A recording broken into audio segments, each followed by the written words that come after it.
What not to do on your birthday. Number one, pamper yourself. Normally, I'm being pampered in some form or fashion at a spa or mani-pedi, a facial, a hair salon trip. In 2020, I did none of that because of the pandemic. But this year, pamper yourself. Number two, fulfill a life goal, even if it's small. Me, for example, I love tennis.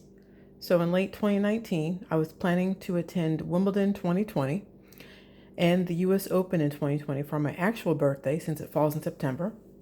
But because of the pandemic, those things didn't happen. Every year, ever since I was a teenager, I'd watch these matches and I'd be like, I want to go. As soon as the matches were over, I forget.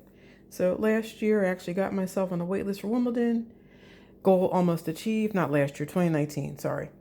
But then we entered into the pandemic, so couldn't do it.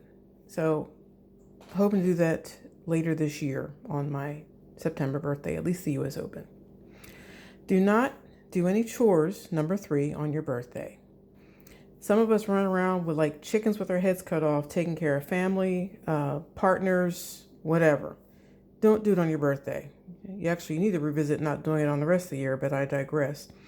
If you live alone, only do things that would result in death or injury if you don't. Like if a small fire erupts in your kitchen, you might want to put that out.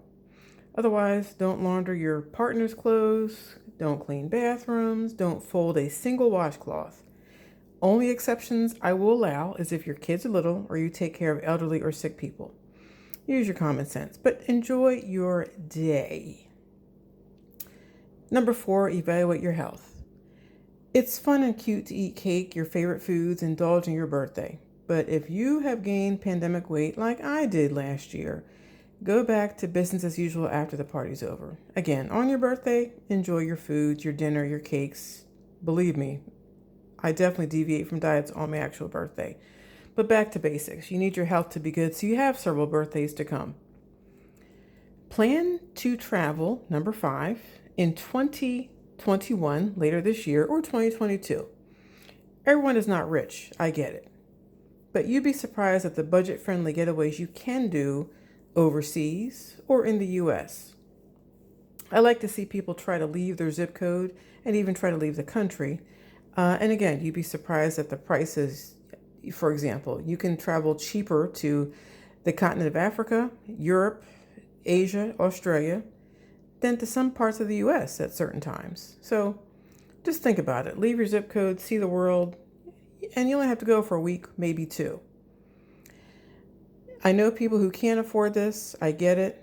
Or some people can afford it, but they take care of elderly or someone disabled in their family. I get it. You can't go too far. On the other hand, I know people who have the means. I know them very well, but they never venture outside their zip code. It limits your view of the world. So as I get older, I try to go somewhere at least once a year out of the US. So see the world, visit places. You'd be surprised at how much fun you can have. Number six, something I'm trying to get better at. Call, talk to, write your older relatives, friends, and role models. Life is short. I recently wrote to an actual snail mail letter to my godfather, who I hadn't talked to in years, just to say hi. You know, he's getting older. I'm getting older, so I thought I'd say hi. Put my email in the letter. He emailed me back. It was very pleasant.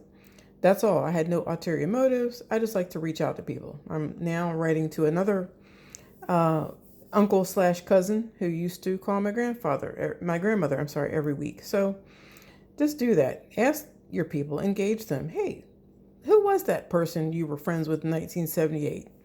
And just not on your birthday. You want to learn about your heritage, your history, and, people who are your elders.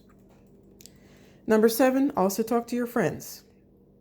I know me and my high school friends lost a friend unexpectedly in 2020. So we didn't see that coming. So do the Zoom calls with friends who maybe are far away, or do coffees with your local friends. Again, this one, another one, I'm preaching to myself too. I have some friends I need to catch up with. Number eight, make a point to write your final plans if you haven't already. This may sound morbid, but it's better than not having anything planned at all. If you don't have a lot of money, get insurance that will help take care of someone who has to take care of your burial. If you can plan in advance, do that. Discuss with your mate where the two of you want to be married, listen to me, where you want to be buried. Get your documents, your final burial details worked out. Another book that helps with this, and I can't say names or authors because I don't know if I can. A certain blonde-haired financial advisor lady I like, she's famous. She wrote a book for over 50-year-olds that I like and I have. I won't say her name, but most of you can Google and guess. Her book is a good start, and you don't have to be 50 actually to get some good tips from here. You don't have to do everything she says in the book also. You got to look at your own life and situation and tailor it to you, but her book is a good start. Or just Google anyone's book. Get some help with your final planning. And again, you don't have to be rich to plan what you want. You might want to plan who gets a certain painting. You might have a house you want to leave to nieces and nephews, whatever. Just get it in writing. Number 9, don't be silent on important issues. This time in U.S. history or world history is not the time to be silent on things that matter. If you believe in a cause, volunteer, donate a few dollars, help the organization, send letters. Just pick something that you believe in and don't just sit by on the sidelines. Work for it and take care of it. My final point, on your actual birthday, take off from work. Who wants to open dumb emails from coworkers or even customers on your actual birthday? I've been in this position. I've worked on my birthday before, and I'm like, why am I here? So I've learned over the years, just take off. Now, I'm not an essential worker. I've been in the banking field for a long time, so I'm not missed on my birthday if it falls on a weekday. If you're an essential worker, obviously you don't have that option, but carve out some time where you can take a day off and maybe celebrate your birthday on that day. If your birthday falls on a day when you are normally off, like a weekend, again, take off before then or after. Pamper yourself and dedicate a day to you.